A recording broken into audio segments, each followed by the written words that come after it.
Selamat sore Bapak Ibu sekalian. Saya presentasi dulu mengenai selayang pandang informasi kuliah umum dan seminar. Sekarang kita perhatikan materi yang kita akan bahas pada 1, 2, 3 hari ke depan ini. Garis besar kuliah umum dan seminar. Ada 7 pokok bahasan dan di bawah tema Minor Issue of Reformation atau Reform. Reformation itu sifatnya umum. Dan reformasi itu dapat dibagi dalam 2 gerakan, Lutheran dan Reform. Dan kita lebih ke Reform, Reformation and Reform. Topik-topik yang kita bahas yaitu tentu kita akan awali dulu dengan keistimewaan reformasi gereja, lalu apa dan mengapa reformasi teologia, mengapa harus reformasi gereja, lalu mulai masuk pada isu-isu minor. Isu-isu minor diantaranya perempuan dan reformasi. Perkawinan, perceraian dalam tradisi reformasi. Karena ada tulisan mengenai kemungkinan diizinkannya perceraian, bahkan pernikahan ulang. Bahkan ada orang berpendapat Calvin pun sebagai seorang pastor, dia memberikan ruang kepada possibility untuk perceraian. Ya, seperti itu. Kemudian yang keenam, kita membahas mengenai reformasi dan misi. Dan yang terakhir, tulip dan penginjilan. Itulah yang kita akan bahas pada 3 hari ini. Kita bahas mengenai bagian yang pertama, keistimewaan reformasi gereja atau reformasi teologi dalam bingkai public lecture dan seminar dengan topik utama kita minor issue of reformation or reform.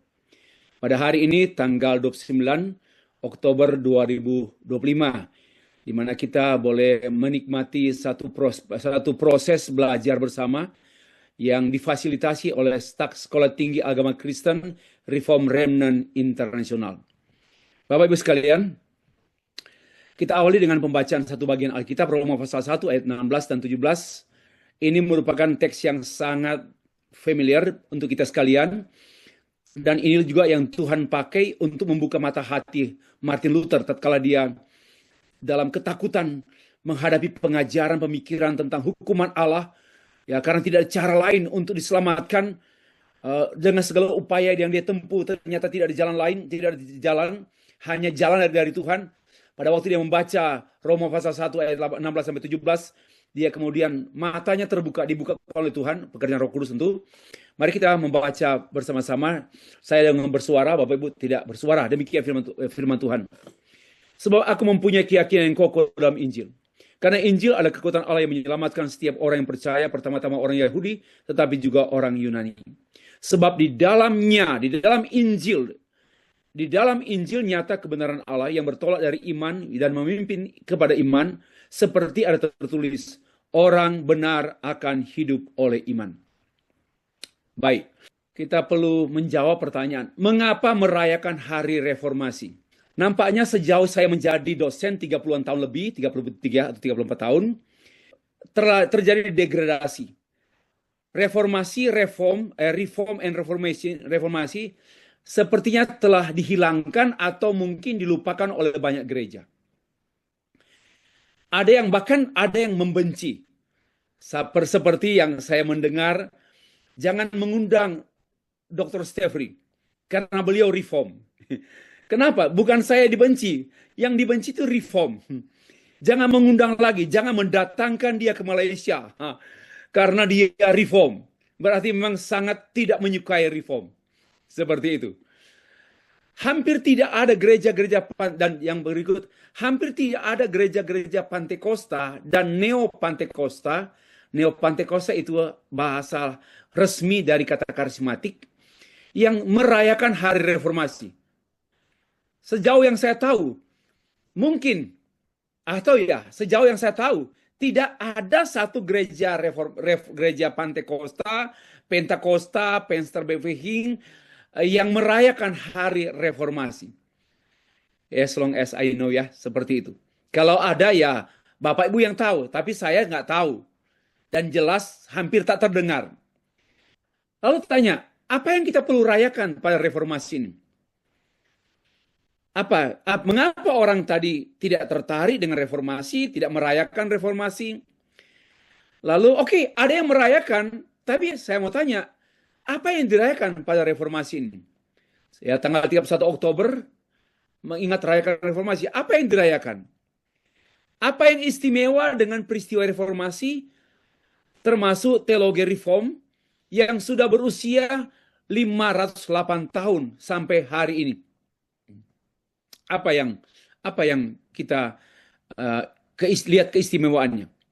Mengapa teologi reformasi atau teologi reform, sekalipun sudah berusia 108, saya sebenarnya 108 tahun, tapi kok menurut saya tidak pernah saya melihat ada hal yang kabur, mungkin buram, atau menyimpang. Yang menyimpang ya bukan reform, yang bukan reformasi.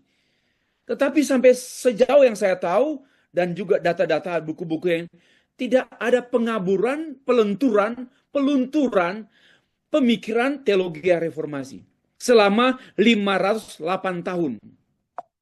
Ya, itu mengapa warna teologi reformasi atau reform tidak pudar di tengah-tengah munculnya banyak warna-warni teologi yang kelihatannya lebih populer? Mengapa tidak? Nah, ini perlu dijawab. Mengapa teologi reformasi tidak pudar di tengah-tengah banyaknya warna-warni teologi yang muncul dengan sangat-sangat trendy, sangat populer lah seperti itu. Mengapa? Ya, jawabannya karena sebenarnya keistimewaan teologi reformasi dan atau reform. Karena ditentukan oleh peristiwa historis yang ditinggalkan melalui dokumen-dokumen yang kita bisa baca. Jadi peristiwa itu sebenarnya yang sangat penting itu pada pemikiran historis. Peristiwa apapun, termasuk peristiwa pernikahan kita, suami istri, peristiwa kelahiran anak kita, peristiwa kelahiran gereja, berdirinya satu gereja, perintisan satu gereja, termasuk peristiwa reformasi. Yang paling penting adalah pemikiran historis yang disisakan atau yang ditinggalkan oleh peristiwa tersebut. Dan peristiwa itu dapat digali lewat literatur-literatur atau dokumen-dokumen yang terpelihara dari abad ke abad. Bapak Ibu, pemikiran teologi reformasi atau reform bangkit sejak peristiwa itu sampai sekarang ini saya melihat sangat bertahan. Khususnya nilai kebenaran yang sangat konsisten. Reformasi sejak Martin Luther yang berakar pada Agustinus yang bertolak dari teologi perjanjian gereja-gereja, teologi gereja mula-mula, tidak ada perubahan, konsisten. Yang berubah itu yang menyimpang, bukan teologi reform atau teologi reformasi yang menyimpang atau bergeser. Tetapi orang-orang lah atau sekelompok orang.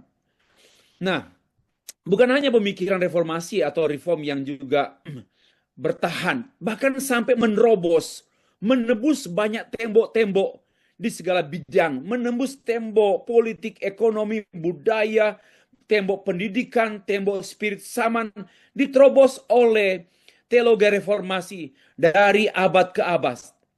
Tidak pernah dibendung oleh isme-isme yang muncul di sepanjang abad. Itulah pengantar yang saya sampaikan mengenai keistimewaan teologi reformasi dan reform. Nah, sekarang poin pertama. Reformasi adalah peristiwa besar sejarah dunia. Bukan hanya sejarah gereja, tetapi sejarah dunia. Reformasi ini belongs to the world, milik seluruh dunia. Kenapa? Nanti saya sampaikan bahwa demikian.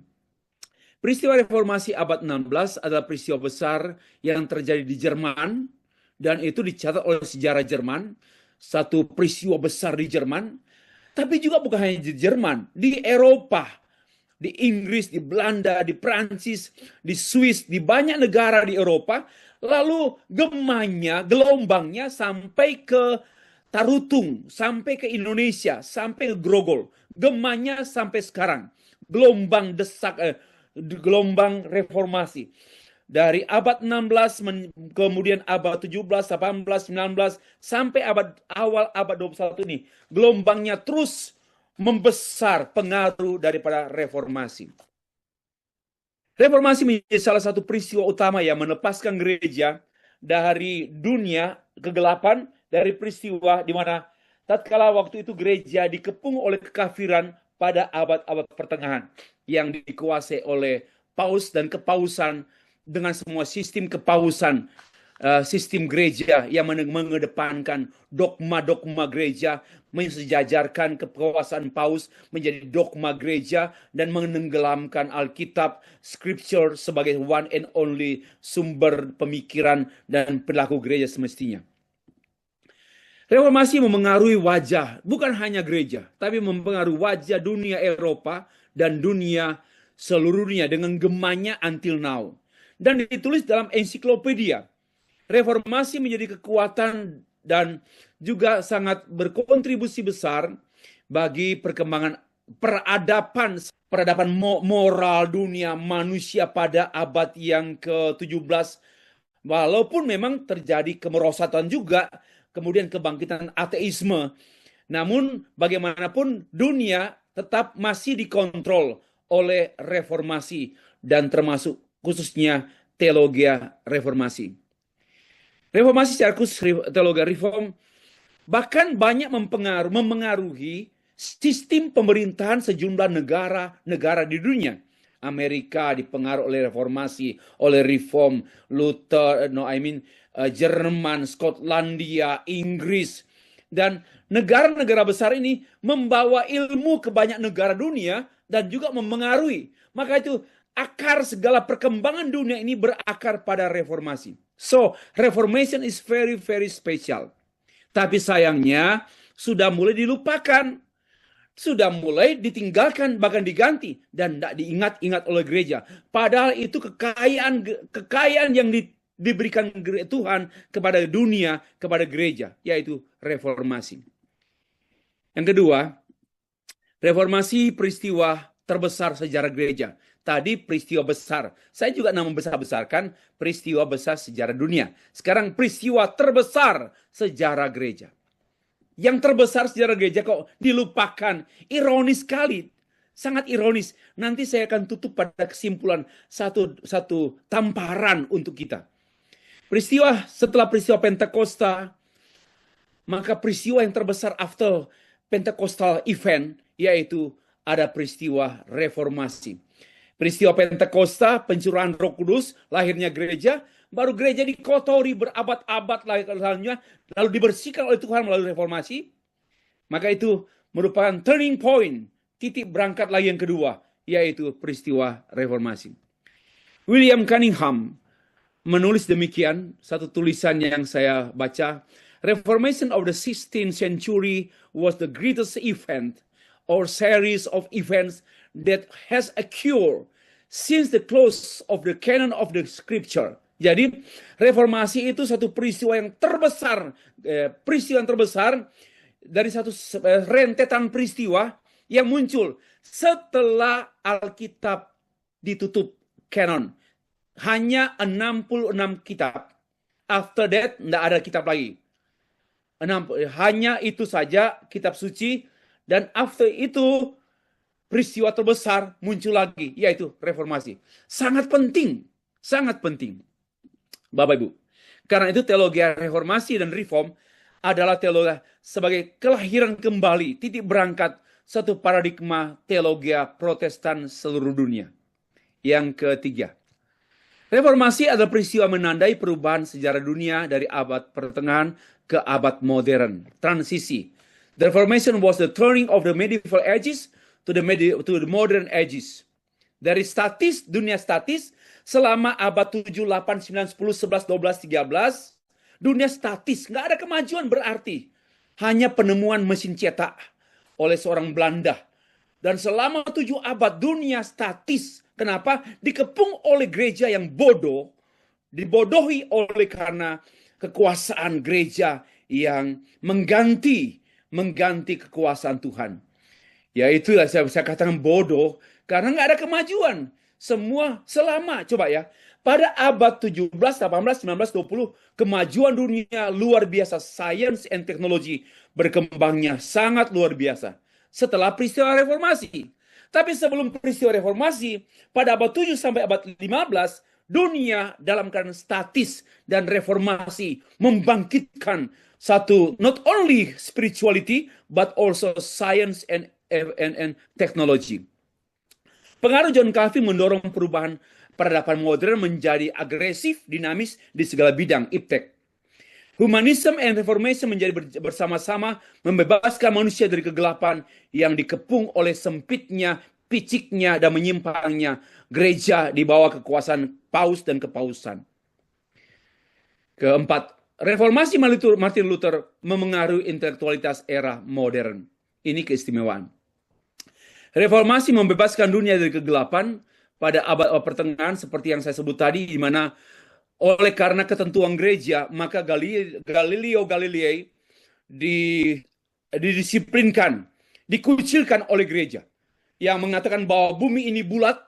Kemudian teori Kopernikus bahwa matahari, bahwa bumi, segala planet mengelilingi matahari, itu melawan spekulasi gereja yang berpendapat bahwa bumi ini datar, lalu bumi ini pusat tata surya, lalu temuan-temuan para ilmuwan bangkit, namun dikucilkan oleh gereja karena bertentangan ilmu pengetahuan yang dihasilkan, bertentangan dengan dogma gereja waktu itu. Ya. Dan sumbangan Calvin, satu, mendorong penelitian ilmiah atas alam semesta, menyingkirkan penghalang untuk semua penelitian. Karena Calvin adalah seorang peneliti, seorang pembelajar, maka itu pun menjadi titik berangkat para ilmuwan masa itu pun bangkit untuk membuat penelitian. Reformasi menandai kebangkitan intelektualitas seperti yang direpresentasikan oleh Luther, Calvin, Farel, Zwingli, dan sebagainya. 5. Reformasi adalah akar dan ukuran bagi semua gereja Protestan di dunia, termasuk Pentakosta, GBI termasuk. Semua gereja yang namanya Protestan, bukan prosotan dan protestan, bukan prosetan, tapi Protestan, itu berakar pada reformasi. Jangan lupa, akarmu itu reformasi. GPDI asalnya reformasi, ojo lali mbak. Ya, GBI akarnya reformasi. Jangan lupa itu. Ya, kalau lupa ya sudah lupa orang tua. Setelah peristiwa reformasi lahirlah gereja Protestan, itu asal usul semua teologi di dunia Protestan. Itu pula sebabnya gereja-gereja masa kini tidak patut menghakimi gereja masa lalu. Sebaliknya gereja masa lalu harus mengukur gereja masa kini. Kenapa? Apakah kita masih lurus atau sudah bengkok? Karena gereja reformasi pun mengukur dirinya pada masa itu dengan mengacu pada gereja mula-mula. Terus seperti itu.